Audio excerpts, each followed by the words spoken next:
Por la señal de la Santa Cruz de nuestros enemigos, líbranos, Señor Dios nuestro, en el nombre del Padre, y del Hijo, y del Espíritu Santo. Amén. Señor mío y Dios mío, creo firmemente que estás aquí, que me ves y que me oyes. Te adoro con profunda reverencia. Te pido perdón de mis pecados y gracia para hacer con fruto este rato de oración. Madre mía Inmaculada, San José, mi Padre y Señor, Ángel de mi guarda, intercedan por mí. Segundo domingo de Pascua, domingo de la misericordia de Dios, por voluntad de San Juan Pablo II. Y en este día contemplamos, ayudados por los textos de la Sagrada Escritura, la resurrección del Señor desde una óptica distinta. Se encuentran los discípulos encerrados con miedo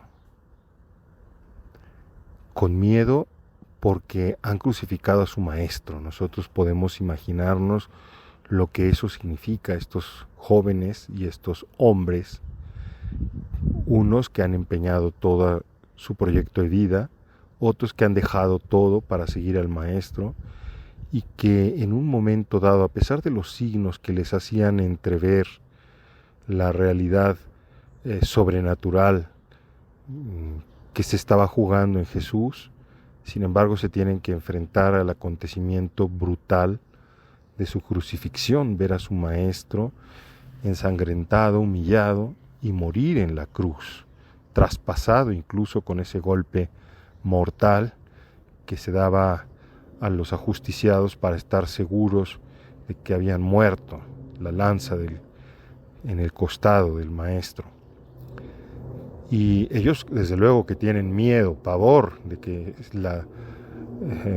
las energías negativas y la turba y la ferocía de los líderes judíos se vuelva contra de ellos. Entonces los encontramos llenos de miedo, de temor, de desconcierto, de dudas, encerrados en el cenáculo.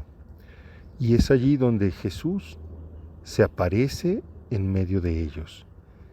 Y se aparece invitándolos a la misericordia. Es la vida que vence el miedo, que vence la incredulidad, que vence la inseguridad, mientras nosotros nos empeñamos en estar buscando la salvación en nuestras propias estrategias, en lo que nosotros podemos y logramos hacer. Siempre estamos atrapados por la amenaza de la muerte, por la amenaza del fracaso, por el miedo. Y es allí donde Jesús rompe toda esa lógica, rompe toda esa forma de ver las cosas.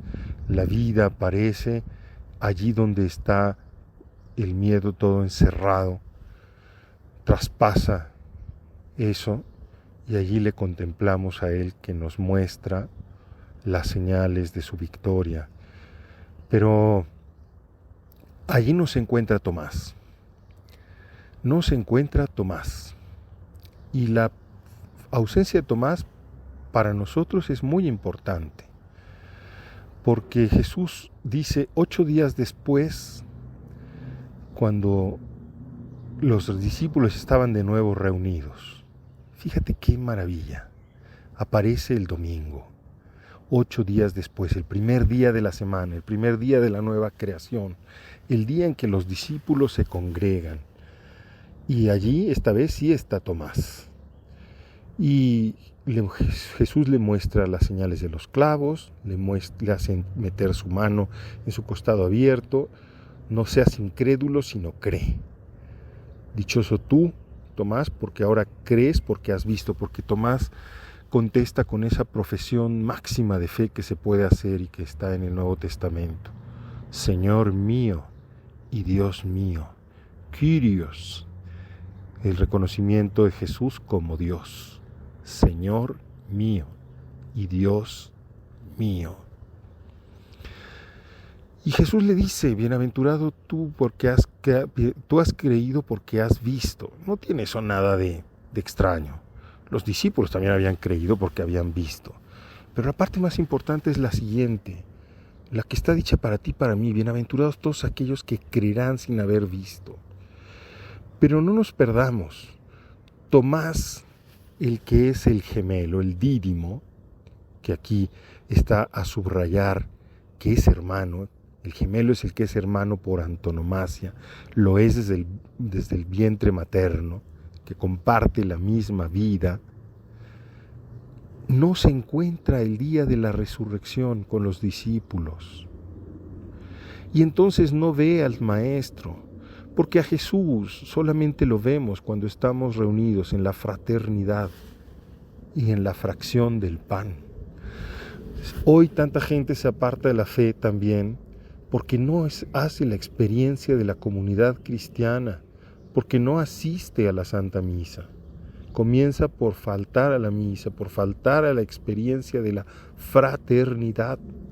Comienza allí y sigue con alejarse de la comunidad de hermanos y a acercarse hacia otras personas, con otros criterios, con otros modos de contemplar la vida y de vivirla, y terminan sin ver al Señor. Al Señor solo lo vemos en la fracción del pan y en la fraternidad, como le pasó también en lo que hemos escuchado en la primera lectura, donde los discípulos reunidos ponen sus cosas en común, y no como una estrategia económica ni como una estrategia política, populista, sino como fruto de un encuentro, de una experiencia de vida que han hecho en común, del sentirse hermanos.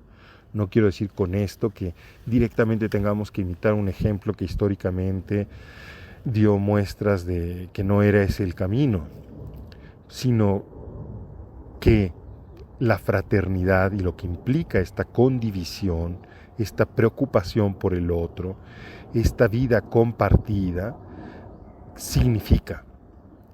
Y es allí también, en esta fraternidad, donde nosotros encontramos al Señor. Es en esta experiencia de la misericordia, porque Jesús aparece a sus discípulos justamente en la misericordia. Vayan a todo el mundo, prediquen el Evangelio y perdonen los pecados, la abundancia de la misericordia de Dios. ¿Cuántas veces ocurre que nosotros, quizás sin quererlo, reducimos la vida cristiana a un moralismo, y cuando la gente, por las razones que sean, no viven la alta medida de la vida cristiana, que es la moral cristiana, que es la vida cristiana, la gente se siente no acogida, rechazada, y se aparta resentida incluso, porque intuyó en su corazón alguna vez el cariño de Jesús y ahora se siente excluida, rechazada, en lugar de ser acogida e invitada a hacer poco a poco el camino de la conversión que le llevará a la vida plena, a la vida buena según el Evangelio, a la vida verdadera, a la vida que no se acaba, esa vida que, como hemos dicho antes, rompe el miedo, rompe el fracaso, rompe la inseguridad, destruye la muerte. Lucharon vida y muerte en singular batalla, y muerto el que es la vida, triunfante, se levanta y nos da una vida que no se acaba. Jesús entonces en este día nos da muchos signos para que nosotros seamos de esos que creen sin haberlo visto, porque algunos de nosotros puede pensar, bueno, bienaventurados los discípulos que tocaron, como dice Juan, lo que hemos visto, lo que hemos oído, lo que contemplaron nuestros ojos y tocaron nuestras manos acerca de la palabra de vida, eso es lo que les anunciamos. Pero nosotros no hemos visto ni tocado. No es cierto, nosotros también hemos visto y tocado en estos signos que Jesús nos ha dejado: la fracción del pan, la vida fraterna, el perdón de los pecados, la solidaridad, la cercanía. Vamos en este día de la misericordia, en este domingo, a acercarnos a María, trono de misericordia, para hallar en ella la certeza de la fe, que ella nos lleve hasta Jesús para tocar sus llagas, tocar esas llagas que son que es su santa humanidad, en la que Él ha querido compartir con nosotros para que tengamos vida, y vida abundante, vida que no se acaba, vida que nos permite enfrentar nuestra propia vida con unos criterios totalmente distintos a las estrategias que nos propone el mundo y que, sin embargo, antes o después terminan en la soledad, en la angustia, en el fracaso, en el miedo. Te doy gracias, Dios mío, por los buenos propósitos, afectos e inspiraciones que me has comunicado en esta meditación. Te pido ayuda para ponerlos por obra. Madre mía Inmaculada, San José, mi Padre y Señor, Ángel de mi guarda, intercedan por mí.